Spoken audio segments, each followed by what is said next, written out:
Hello, my name is Nick, and I've been a Mavs fan for quite a while now, and I think this is one of the first off seasons where I thought there could have been a lot of changes that could have been made, and I just kind of wanted to review them. Number one is that I think Nico Harrison is doing a pretty fantastic job. I don't think I would want to get handed what the Mavs had at the end of last season, but I think he's done very well within his system, and obviously having Luka, the goal is to build around Luka, so that should be it. So I thought for them, the two goals that they should have done this year, and I think they're pretty well on the way to doing, is one, re-sign Kyrie, which they did. I think that's awesome. And the other is get centers and wing players that can play well with both Kyrie and Luka. I think Kyrie's signing is way more impactful than like some people are saying, and that's because I thought the Mavs lost all their leverage whatsoever when they did that trade halfway through the season to get Kyrie, because I thought that really put a lot of leverage in Kyrie's favor to where he would have to get a max contract or he could walk away for basically nothing.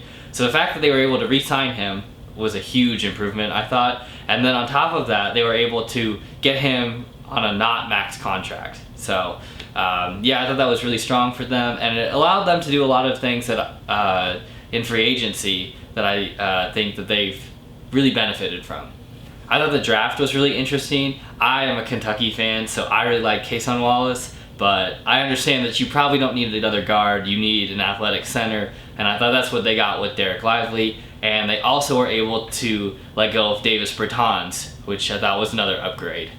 And because they got rid of Bertans, they were able to then trade the Kings for their pick in the first round and get Richaun Holmes, who is a center, and I think they just at this point need bodies and to see who will play best with this. I thought Derek Lively was pretty good in college. I would have liked to see him play more in the tournament, but that's neither here nor there. I think the tournament's so random, sometimes you can't even see the players you want to see. And they got a player who, I can't pronounce this name very well, I think it's Olivier Maxime Prosper. Yeah, I'm sorry for butchering that. I've seen on Reddit people just call him OMP, so that's probably what I'm going to call him for the rest of the time. I didn't watch him at all, I'll be honest, but I like the idea of having more length. So having a wing player who could probably fill that Dorian Finney-Smith role, which they lost in the Kyrie trade, I think could be super beneficial as well. I think it's just how they decide how they want to build this team, and from the draft and with Kyrie, I was really pleased with them. I think that there's a lot of potential here, and they also brought Seth Curry back, who I think is going to be another great shooting option. I do wonder now what that's going to do with Tim Hardaway Jr., so I'm kind of eagerly waiting to see what happens there. I think that contract is a lot harder to move than it's being speculated, just because he didn't really play too well last year, in my opinion, to justify that massive contract that he has in comparison to his skill set. And also the year before, he was out the whole year, so it's hard to say that he isn't going to be injury prone again. They also brought in Dante Exum, who I don't think has played in the NBA for a season, but I think they just need length and speed at this point, so I think it's a low risk, low reward type of play. I don't see it moving around too much. But I really am excited that Dwight Powell is coming back with his pay cut. I thought that was a great move. You just kind of needed to open up the space. So I've been really happy with Nico. I know he came into not exactly the greatest situation, but I think he's done like an A+ job this offseason. I think everything that I, as a Mavs fan, wanted them to do, he has done, and I think he's even done better than even I could have expected. This next segment, or next part of the video, is mostly going to be me speculating about things that I've heard or things that I think that they could do. I think number one right now is that a lot of the fans want Grant Williams to come in, and I think he'd be a great fit. I think his defensive length is very strong, and with Kyrie and Luka, you don't really need more offense, so I don't think that his lack of offensive game is going to be an issue. I think that he's a fiery personality who tries really hard, and I think that could be really great for the team.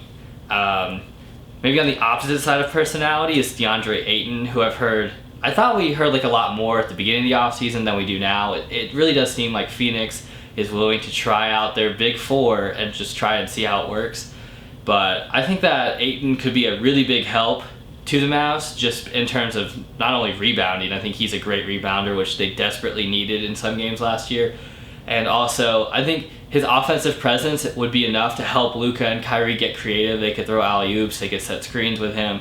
The issue is, of course, that it doesn't seem like he's tried very hard the last couple seasons, which can be difficult to justify probably giving quite a lot of their remaining trade assets, which I don't think they have too many, but you know, it's a hefty price to pay for a guy who potentially doesn't want to be there. And also, I don't think Dallas has a lot of pieces that they could give Phoenix and that Phoenix would accept. So I think that one's kind of a far out expectation. I don't think that he's going to necessarily, like, I don't think the risk of bringing in Ayton would justify the return. I personally would like to see Grant Williams more than DeAndre Ayton. I think the price would be less, and I think that you could get medium return from it, which would be better in my opinion.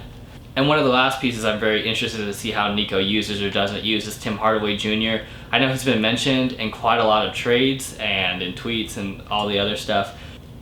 I have seen rumors that Luka and Tim Hardaway Jr. are not getting along, which is kind of why I think this is pushed even more to the foreground. I do wonder if it's going to be worth it if you have a disgruntled player and then you trade him. You're not going to get very much in terms of assets, as well as like the health concerns and everything else. So I don't think trading him would be a good idea. I actually kind of like him, how he fits, but with the Seth Curry addition, I do wonder if they're kind of hinting at making a move here. As far as salary goes, he is making quite a lot of money, I think. So yeah, it makes it difficult for that side as well.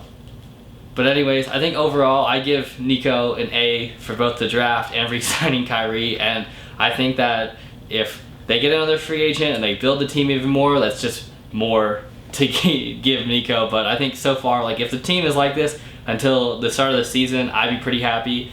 I think there's definitely a lot of room to like prepare for a lot of the trades, but maybe don't make the trades until the season starts or we're closer to the trade deadline, just to see how the players are gelling. And even if you do need to make a change, another player I hope they could maybe get, but I don't think they can anymore, is Jakob Poeltl.